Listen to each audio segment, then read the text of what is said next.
ನನ್ನ ಹೆಸರು ಸಿಂಧು ಪ್ರಮೋದ್, ಊರು ಬೆಂಗಳೂರು. ಮಾನ್ವಿತಾ ಸ್ಟುಡಿಯೋ ಮುಂಡಗೋಡ ಇವರು ಆಯೋಜನೆ ಮಾಡಿರ್ತಕ್ಕಂತಹ ಕವನ ವಾಚನ ಸ್ಪರ್ಧೆಯಲ್ಲಿ ನನ್ನದೊಂದು ಕವನ. ನನ್ನ ಕವನದ ಶೀರ್ಷಿಕೆ ಶಾಶ್ವತ ಮಾಲೀಕ. ನನ್ನ ಕವನದ ಶೀರ್ಷಿಕೆ ಶಾಶ್ವತ ಮಾಲೀಕ.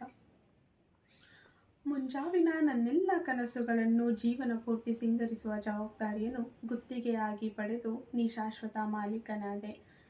ನನ್ನೆಲ್ಲ ಕನಸುಗಳನ್ನು ಜೀವನ ಪೂರ್ತಿ ಸಿಂಗರಿಸುವ ಜವಾಬ್ದಾರಿಯನ್ನು ಗುತ್ತಿಗೆಯಾಗಿ ಪಡೆದು ನೀ ಶಾಶ್ವತ ಮಾಲೀಕನಾದೆ.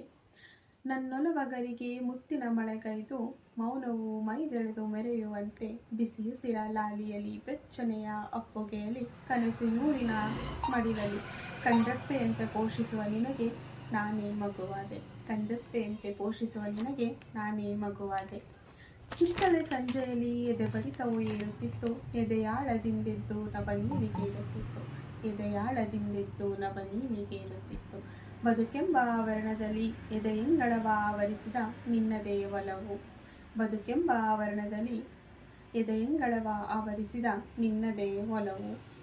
ನಸುಕಿನ ಮುಂಜಾವಿನಲ್ಲೂ ಮುಸುಕಿನ ಕಗ್ಗತ್ತಲಲ್ಲೂ ಕಾಡುವುದೊಂದೇ ಬಿಂಬ, ಅದು ನಿನ್ನದೇ. ಕಾಡುವುದೊಂದೇ ಬಿಂಬ, ಅದು ನಿನ್ನದೇ. ಮೌನದರ ಮನೆಯಲ್ಲಿ ಮನಸ್ಸಿಲ್ಲದೆ ಜಾಗ ಮಾಡಿಕೊಂಡು, ಮೌನದರ ಮನೆಯಲ್ಲಿ ಮನಸ್ಸಿಲ್ಲದೆ ಜಾಗ ಮಾಡಿಕೊಂಡು ಜೋಗುಳದ ದನಿಯನ್ನೇ ಮರೆತು ನಿದ್ರಿಸುತ್ತಿದ್ದ ನನ್ನ ಮನದ ಮಾತುಗಳಿಗೆ ಆಲಿಸುವ ಕಿವಿಯಾಗಿ, ಲಾಲಿಸುವ ಮಮತೆಯಾಗಿ, ಪೋಷಿಸುವ ಮಾಲೀಕನಾಗಿ ಕನಸಿನೂರಿನ ಚಾರಣಕ್ಕೆ ಜೊತೆಯಾದೆ. ಪೋಷಿಸುವ ಮಾಲೀಕನಾಗಿ ಕನಸಿನೂರಿನ ಚಾರಣಕ್ಕೆ ಜೊತೆಯಾದೆ. ನನ್ನ ಅನಂತ ಆಸೆಗಳಿಗೂ ಅಪರಿಮಿತ ಪ್ರೀತಿಗೂ ಅನ್ವರ್ಥ ನೀನಾದೆ. ನನ್ನ ಅನಂತ ಆಸೆಗಳಿಗೂ ಅಪರಿಮಿತ ಪ್ರೀತಿಗೂ ಅನ್ವರ್ಥ ನೀನಾದೆ. ಕಾರಣವಿಲ್ಲದೆ ಕಾಮನವಿಲ್ಲು ನಾಚುವಂತೆ ನನ್ನ ಬದುಕಿನ ಖಾಲಿ ಬಿಳಿ ಹಾಳೆಗಳನ್ನು ಬಣ್ಣಗಳಿಂದ ಭರ್ತಿ ಮಾಡಿದೆ. ಪುಸ್ತಕ ಪ್ರೇಮಿಯಾದ ನನಗೆ ಓದಿದಷ್ಟು ಇಷ್ಟವಾಗುವ ಮನಮೋಹಕ ಕೃತಿ ನೀನಾದೆ.